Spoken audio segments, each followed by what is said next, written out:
Este y otros contenidos, búscanos en Spotify como La Hora de la Decisión. En la descripción de este video encontrarás el URL que te llevará a nuestro perfil. Compártelo con amigos y familiares.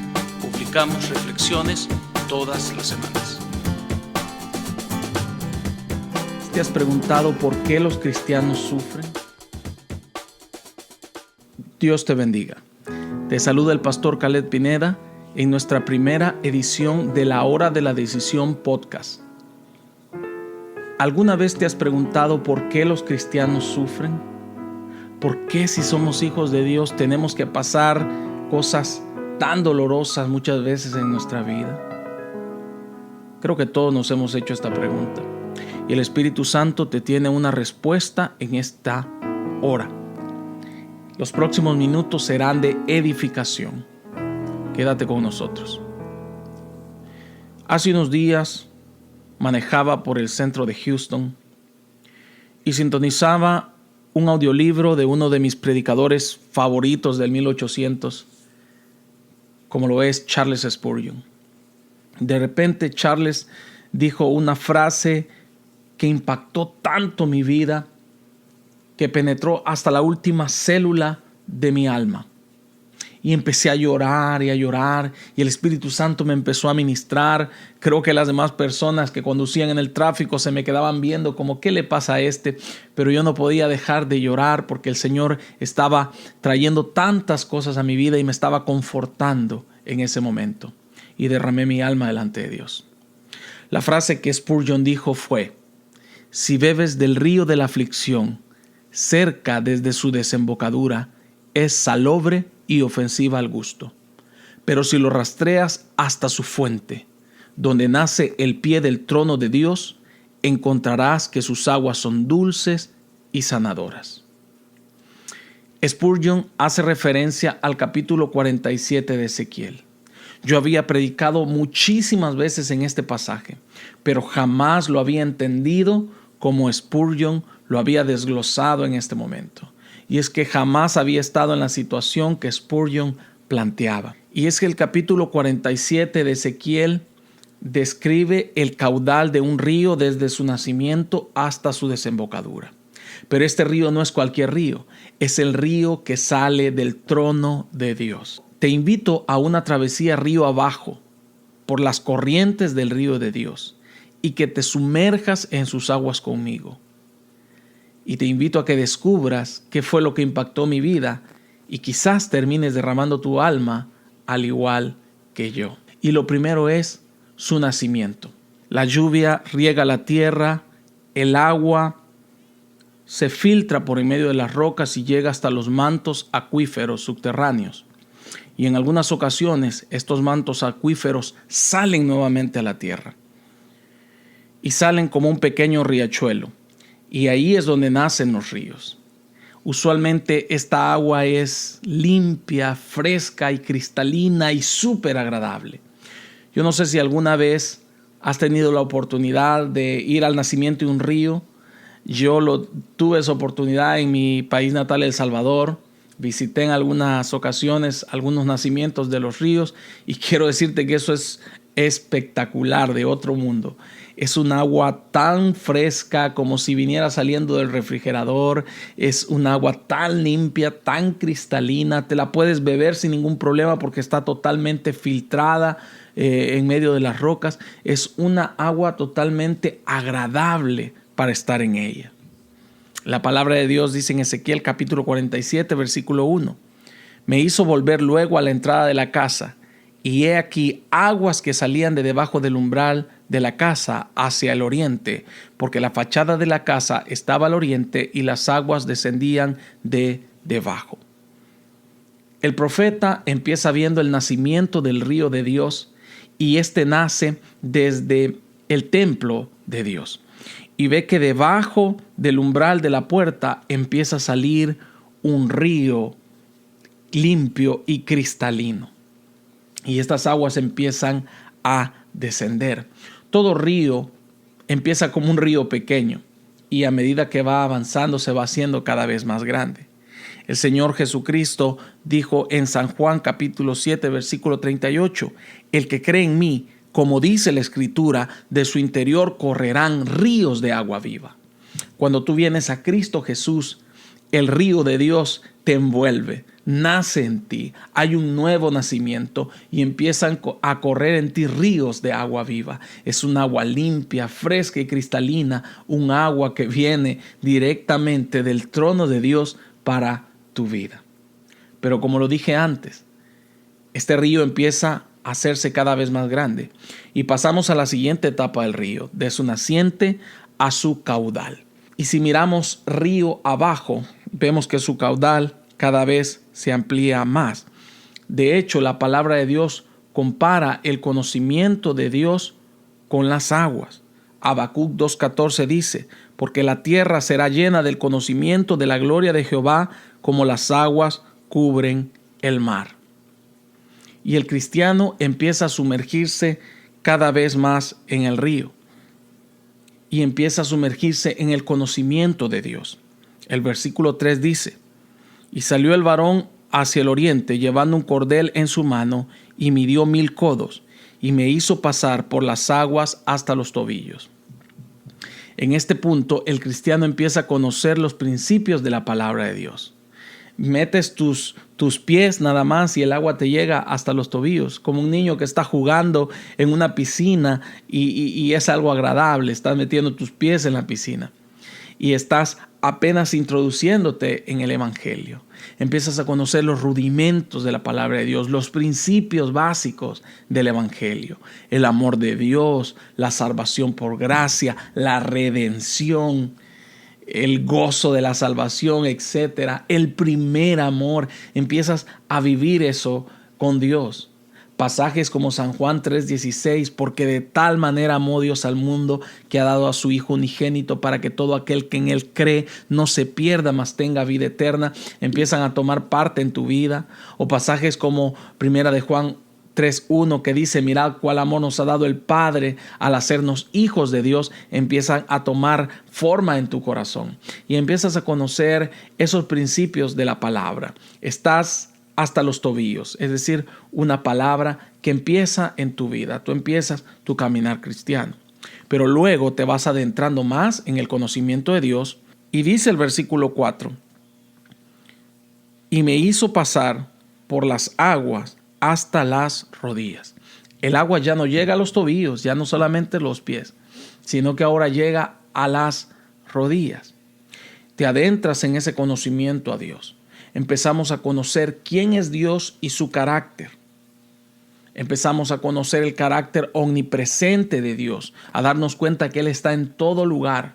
Empezamos a conocer que Él es omnipotente, que lo puede todo, porque nada hay imposible para Dios. Y empezamos a entender que Él es un Dios que hace milagros y Él es nuestro sanador. Pasajes como Éxodo 15:26 toman forma en nuestra vida, que dice, porque yo soy Jehová, tu sanador. Empezamos a conocer que Jesucristo sana, que Jesucristo salva, que Jesucristo liberta, que Jesucristo bautiza. Empezamos a conocer el carácter del Padre, empezamos a conocer los principios del Espíritu Santo, empezamos a nacer en nosotros el fruto del Espíritu Santo y empezamos a crecer en la palabra de Dios, empezamos a introducirnos cada vez más. Pero luego tenemos que entrar hasta más adentro del río y llegamos a las aguas hasta la cintura. El versículo 4 dice, y me hizo pasar por las aguas hasta los lomos, es decir, hasta las cinturas. Mira esto, primeramente un riachuelo donde nace, río que viene de debajo del umbral de la puerta del altar, donde está la gloria de Dios, nace y empiezas a caminar por el río y el río te llega apenas a los pies, a los tobillos, luego sube a las rodillas y luego va hasta la cintura. Te vas adentrando cada vez más en su río. En este sentido, o en este momento, el cristiano empieza a madurar y empieza a conocer al Dios de la palabra. Las pruebas empiezan a venir a su vida y él empieza a darse cuenta que todo lo que dice la palabra de Dios es cierto. Las enfermedades empiezan a venir a tu vida y tú le pides a Dios que te sane y Él te sana. Y entonces te das cuenta que lo que está ahí escrito es veraz. Porque ¿cómo te vas a dar cuenta que Dios sana si no te enfermas? Tienes que enfermarte y que Dios te sane para que te des cuenta que Él verdaderamente sana. Yo lo he visto en muchas ocasiones en mi vida y en la vida de otras personas. He orado por personas que solamente por medio de una intervención quirúrgica pueden retirarle algo de lo que hay en su cuerpo, algún tumor o algunas cuestiones que solo se pueden retirar por medio de operación, y oramos por esa persona y vuelve a ir donde el doctor y los doctores quedan sorprendidos y dicen: wow, no puedo creerlo, tú no tienes nada en tu cuerpo. Y yo lo he visto en mi vida. El Señor me ha sanado en infinidad de ocasiones. El Señor ha obrado milagros de manera sobrenatural en mi vida. Nadie me lo va a contar. Yo he vivido las maravillas de Dios. Yo he visto en mi vida la obra de Dios. Y entonces empiezas a caminar hasta la cintura. Empiezas a ver que todo lo que está escrito en la palabra y las promesas escritas en las palabras se hacen vida y se hacen rema en tu caminar diario. Pero después entramos a un nivel del río donde pocos quieren entrar. El versículo 5 dice: midió otros 1000 y ya era un río que yo no podía pasar, porque las aguas habían crecido de manera que el río no se podía pasar sino a nado. Estas son las profundidades de Dios. Muy poca gente quiere llegar a meterse profundamente con Dios. El pueblo de Israel le decía a Moisés: ve tú y habla tú con Jehová, pero no vayamos nosotros. La gente usualmente no quiere meterse íntimamente con Dios, pero esto es lo mejor que puede haber en la vida. En este momento que entramos a ese río que ya no puedes pasar sino a nado porque es profundo, empiezas a desarrollar una relación íntima con Dios. Nos damos cuenta quién es Él, que es nuestro Padre. Y como dice Gálatas 4:6, le empezamos a llamar Abba Padre, Papito. Empezamos a ver la oración no como un ejercicio que vamos a hacer 10 minutos antes de acostarnos, sino como algo que debemos de hacer todo el día, y a cada momento y a cada minuto tú estás hablando con Dios y lees la palabra y el Señor te habla y lees un pasaje y lo vuelves a leer, y un día te dijo el Señor una cosa en ese pasaje y otro día te dice otra, y te empiezas a meter tanto en las profundidades de Dios y empiezas a conocer más de Dios, y entre más preguntas contestas de Dios te surgen muchas más preguntas y te das cuenta que nunca vas a terminar de conocer a Dios, porque Dios es lo más grande del universo. En este momento te sientes sobrepasado por Dios. Te das cuenta de lo pequeño y de lo ínfimo que eres delante de Dios, menos que un grano de arena, y Dios piensa en ti. El salmista David se quedó anonadado al entrar en la profundidad de Dios. El Salmo 139, David dice en el Salmo 139, versículo 6: tal conocimiento es demasiado maravilloso para mí. Alto es, no lo puedo comprender. El salmista está totalmente maravillado con las profundidades de Dios. Y el versículo 14 vuelve y dice: te alabaré porque formidables, maravillosas son tus obras. Estoy maravillado y mi alma lo sabe muy bien. Las profundidades de Dios te dejan sin alientos, sin palabras. Cuando tú has probado la dulce presencia de Dios, sabes que no hay nada en este mundo más gratificante que eso. Sin embargo, cuando disfrutamos de las profundidades de Dios y de esa presencia tan dulce, se levantan grandes tormentas de prueba, y hay algunas tan grandes que nos arrastran río abajo, lejos, pero muy lejos de su nacimiento apacible, cristalino y dulce, y nos lleva a las aguas saladas. Siempre que había predicado me había quedado hasta este nivel del río, pero jamás había bajado a su desembocadura porque nunca había estado ahí. Ese momento cuando te encuentras solo, cuando las personas que creíste que no te podían defraudar, te defraudaron, cuando las personas en las que confiaste te engañaron, cuando lo que tú dabas por sentado ya no está. Y en ese momento empiezas a beber de las aguas amargas y saladas del río, donde nunca pensaste estar. Justamente ahí me encontraba cuando escuché a Spurgeon hablar de la desembocadura del río. El versículo 9 dice: y toda alma viviente que nadare por donde quiera que entrar en estos dos ríos vivirá. Y habrá muchísimos peces por haber entrado allá estas aguas, y recibirán sanidad, y vivirá todo lo que entre en este río. Eso se oye muy hermoso. Eso es río arriba. Pero ¿qué pasa río abajo? En su desembocadura. Sus pantanos y sus lagunas no se sanearán, quedarán para salinas.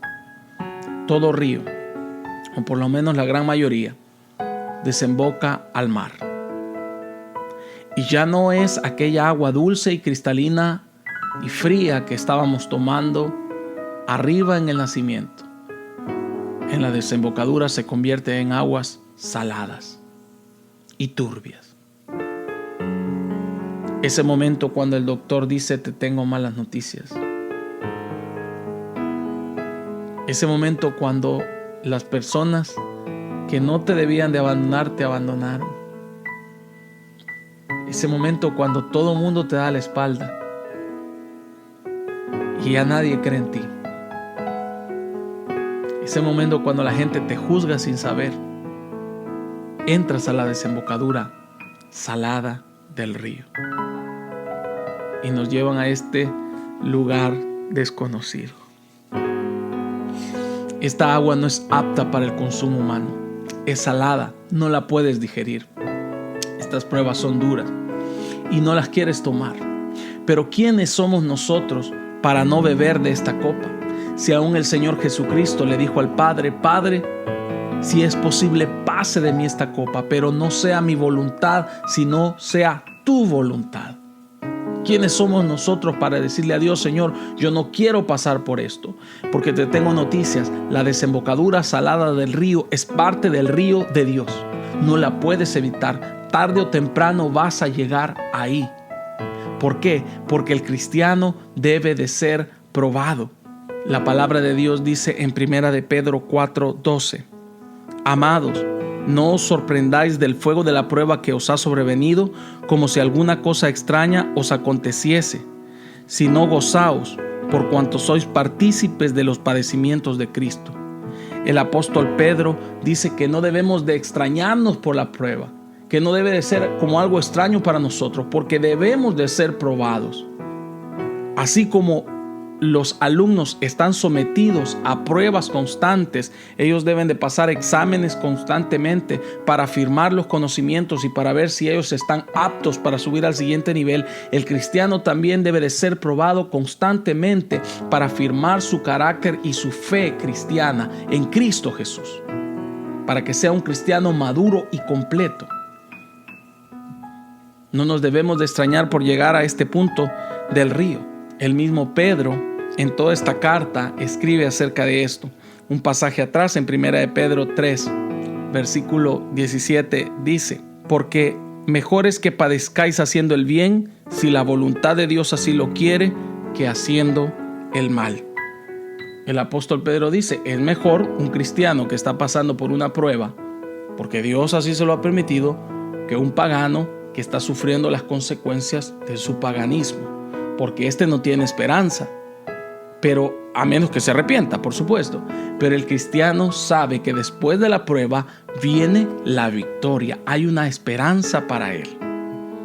Y el mismo apóstol Pedro, en el capítulo 1, sigue hablando de la prueba, siempre de 1 de Pedro, versículo 7. Dice: para que sometida a prueba vuestra fe, mucho más preciosa que el oro, el cual perecedero se prueba con fuego, se hallada en alabanza, gloria y honra cuando sea manifestado Jesucristo. El apóstol Pedro dice que nuestra fe debe de ser probada como el oro, porque el oro se prueba con fuego para medir su pureza y su calidad. De igual manera, el cristiano debe de ser probado por fuego. Pero ¿cuál es nuestra esperanza? Oh, mi amado hermano, tu destino no está río abajo. El Señor no te diseñó para caminar y estancarte río abajo. Tu destino no está en las aguas saladas. Eso es momentáneo, eso es pasajero. Tu destino está río arriba, en el nacimiento, al trono de Dios, donde está el agua fresca, limpia y cristalina. Hacia allá vamos. Esta no va a ser tu condición para siempre. La palabra de Dios dice que el trigo no se triará para siempre. Espera pacientemente, porque pronto el buen pastor de tu alma vendrá por ti, te tomará de la mano y te sacará de las aguas saladas, y junto a aguas de reposo te pastoreará y confortará tu alma y te guiará por sendas de justicia por amor de su nombre. Tu destino está río arriba, mi destino está río arriba, en las aguas frescas, puras y cristalinas. Y atrás quedarán las personas que te dañaron, y atrás quedará el dolor, y atrás quedarán las personas que te juzgaron, y atrás quedará el sufrimiento, la enfermedad, la deuda, el dolor, el padecimiento, y veremos a Dios. Spurgeon sabía muy bien acerca del dolor. Era un gran hombre de Dios. Miles de personas asistían a oír sus mensajes. Era pastor, tenía una casa hogar de niños, tenía un instituto bíblico de teología, era un hombre reconocido en toda Europa. Sin embargo, padecía de una enfermedad que lo revolcaba del dolor en la cama, y a veces el dolor era tan grande que ni siquiera podía ir a la iglesia a predicar sus mensajes. Pero cuando él estaba retorciéndose del dolor en las aguas saladas, se recordaba que esa no era su condición final. Él iba río arriba a donde estaba el trono de Dios. Recuerda, río arriba está el manantial dulce y cristalino para tu alma. No desmayes, no pierdas la fe, espera en Dios, sé fiel a Él. Tal vez en este momento tome para ti sentido la frase de Spurgeon, si te la digo nuevamente: si bebes del río de la aflicción, cerca desde su desembocadura, es salobre y ofensivo al gusto. Pero si lo rastreas hasta su fuente, donde nace el pie del trono de Dios, encontrarás que sus aguas son dulces y sanadoras. No puedes evitar las aguas saladas, pero ese no es tu destino final. Si rastreas ese caudal del río, te llevará a que aguas arriba hay aguas dulces, frescas y sanadoras que nacen del trono de Dios para tu vida. Espera en Dios. Cuánta razón tenía aquel himnólogo que, inspirado por Dios, compuso ese canto tan famoso: hay un gran río que viene del trono de Dios. Hay un gran río que viene del Señor. Hay una fuente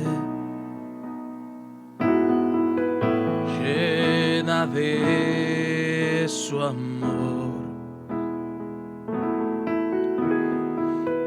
Ven a las aguas, tu vida llenará.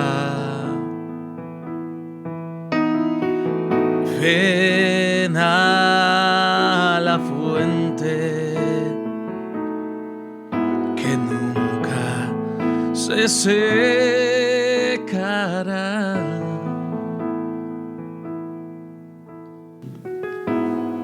Si tú todavía no tienes a Cristo, entrégale hoy tu vida para que puedas perseguir las aguas frescas, limpias y cristalinas que solo el Maestro puede darte. Dios te bendiga.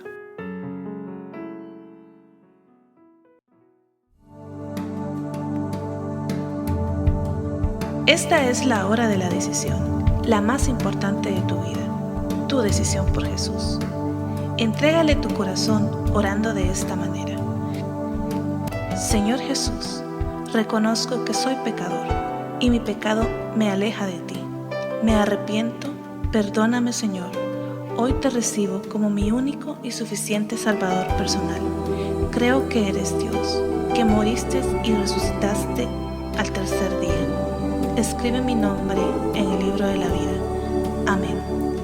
Ahora eres parte de la familia de Dios. Te invitamos a que te congregues en una iglesia cristiana para que sigas creciendo en el conocimiento de Dios. Y te esperamos en nuestra próxima edición de La Hora de la Decisión. Hoy tengo